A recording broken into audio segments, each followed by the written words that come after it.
Maraming Diyos na buhay at makapangyarihan sa lahat. Kayo po lumikha ng langit at ng mundo sa pangalan po ng aming Panginoon Diyos, Panginoon. Salamat po, higit sa lahat sa aming asawa. Siya na-provide ng aming pagkain sa araw na ito.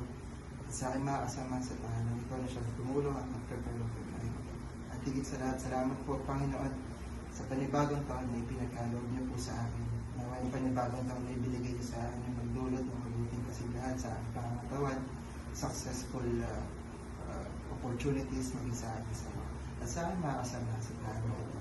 Naway pagpalain niyo po ang pagkain ito na makapagdulot sa amin ng mabuting kalusugan at kabusugan. Maraming pong salamat muli sa pahintulot ninyo, Panginoon, na binigay sa akin upang i-celebrate ang 28 years of existence. Maraming pong salamat, Ama, sa pangalan po ng aming Panginoon Jesus na tagapagligtas. Amen. Amen. Blow the candle na. Blow.